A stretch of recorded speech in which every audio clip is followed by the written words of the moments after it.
It has become difficult to even track those cases, to do enough testing there.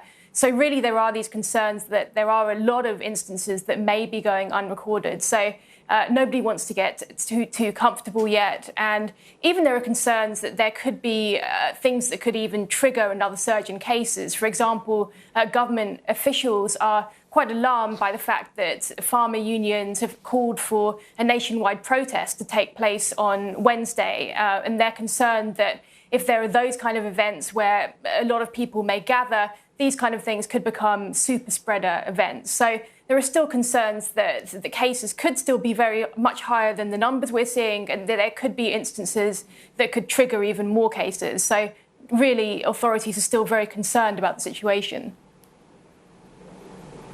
And with that in mind, then, are they preparing for a potential third wave? Absolutely. So now with this second wave, seemingly to be to some extent under control compared to a couple of weeks ago, now authorities are really talking about and preparing for the third wave. There have been comments from Delhi's Chief Minister, Arvind Kejriwal, on this in terms of ramping up oxygen supplies and so on. And in Mumbai as well, there are a lot of efforts underway now to prepare for the third wave. They include building 4 jumbo field hospitals for COVID-19 patients, ramping up ICU beds in hospitals. And really, there are these big concerns as well that the third wave could hit children in particular. So in Mumbai, for example, there are efforts underway to make sure that there are facilities developed especially for children, having special ventilators, facilities where mothers can be accommodated as well. So that's really something that's being focused on in parts of the country, including Mumbai. And again, these lockdowns are being extended to try to prevent a further rise in cases, including Delhi's lockdown being extended. Tamil Nadu has also extended its lockdown and tightened those restrictions. So really, efforts are still underway to try and control this second wave of the virus, and also try to prevent and control a third wave now. All right, Mary, thanks for that update. Rebecca Bunnan speaking to us from Mumbai. Singapore's Changi Airport is taking action to minimise the possibility of COVID-19 transmission with the introduction of a new zoning system. The airport is the city's biggest community cluster at the moment. Around 14,000 workers will be split across 3 zones based on risk exposure. Gwyneth Teo with this report. The arrival gates, immigration hall and baggage claim. These are places where airport staff may come into contact with arriving or transit passengers. They will be designated as the highest risk zone, and some 4,400 workers in these areas will be segregated. In this zone, all staff will wear a full set of personal protective equipment. Some gatehold rooms have been converted into stations to put on and take off the PPE. Staff can also rest and eat by themselves. The airport is working to deploy only fully vaccinated staff and younger workers here. They'll eventually undergo COVID-19 testing every day at the end of their shift, using a non-invasive method that can give results in minutes.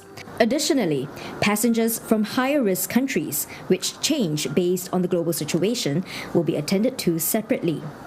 I'm currently standing in Terminal 3, but out those doors and across the road is Terminal 2, which has suspended operations since last year and is currently undergoing renovation. But right now, a dedicated facility is being set up there, specifically to tend to passengers from higher-risk countries. That's where they'll come off the planes, clear immigration, and be bused directly to their stay-home notice facilities without ever stepping into the passenger terminal proper. And instead of being allowed to move through the transit halls freely, arriving and departing passengers will have different lanes to prevent intermingling. The airport says such transient interactions were formerly considered lower risk, but this is no longer the case with the emergence of the B1617 variant. Something new has emerged with this variant, and the risk profile fundamentally shifted for our passenger operations. It has penetrated our defenses and have caused a community outbreak. We are working to reinvent our operational processes and operating model so that we can enhance the safety protocol by June 13. Last week, the airport said it will close its passenger terminals and Jewel Changi Airport to members of the public to prepare workers for new operating procedures. Changi Airport Group says that it's designed these measures based on an analysis of infected airport workers at Terminal 3. 43 staff have tested positive for COVID-19. 23 cases are in areas with direct contact with arrival and transfer passengers, or what the airport is now designating as Zone 1, the highest level of risk exposure. Another 7 worked in areas close by. Zone 2, or the blue area, is where departing passengers enter after immigration. Now, of these 30 cases who worked in these areas, 18 of them had gone to a food court in the basement of the same terminal. The food court was open to members of the public. The airport says that that's where secondary infection may have taken place and how the virus may have spread to other airport staff and to the public. Taiwan is planning to extend its COVID-19 alert that's due to expire at the end of the week. Despite tighter social restrictions, cases have continued to rise. Taiwan has added 590 new infections, and that includes a backlog of nearly 300 cases due to delays in testing. Authorities believe that the current outbreak has peaked. Thailand has placed barbed wire and checkpoints around several villages along the Malaysian border. It's identified a cluster of infections with the variant that originated in South Africa. The first person infected is believed to have crossed the border illegally from Malaysia. Proactive testing and a lockdown has been ordered till further notice. About a dozen villages are expected to be isolated. Italy is investigating the cause of a cable car accident that's left 14 people dead. The cabin plunged 20 meters onto the side of a mountain in northern Italy. It then rolled down steep slopes before being stopped by trees. Prosecutors say it could be a case of involuntary homicide and negligence. They say safety devices should have triggered to keep the cabin anchored. The lone survivor is a 5-year-old boy. He's in hospital with multiple broken bones. A widespread outcry after Belarus forced Orion airplane to divert to Minsk. The jet carrying an opposition activist was on its way to Vilnius in Lithuania when it was intercepted by a Belarusian fighter jet. The incident is set to dominate an EU summit discussing relations with Russia and Britain. EU leaders are expected to toughen sanctions against Belarus.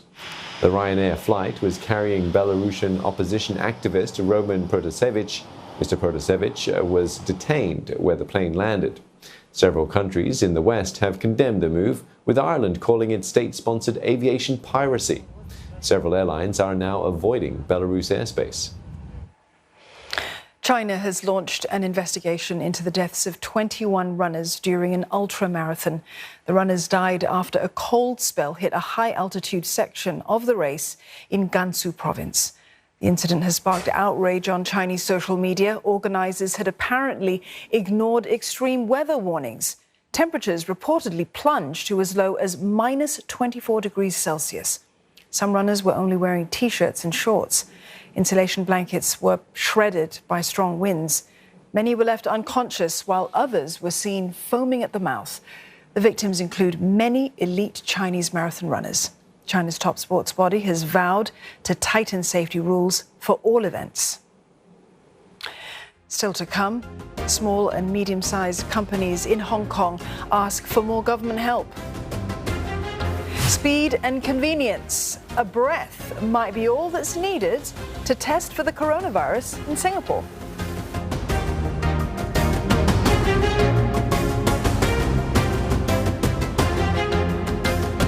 Longing for a tranquil lifestyle? Singapore Property Show presents exquisite developments in the outside central region where peace and serenity await. Where great connectivity means amenities are never too far away. Experience stunning 4D virtual tours of these properties and get expert advice on property investments at our webinars. It's all happening at sps2021.99.co. Register now. The Singapore Property Show 2021 is proudly organised by MediaCorp and our esteemed partners. There was a huge manhunt for this man. Podcast producer Rovik Roberts investigates a mysterious murder from the past. This is a spicy case. Spicy. To understand how Singapore turned from a city of vice. Singapore was a Chicago of the East. Clashes and shooting.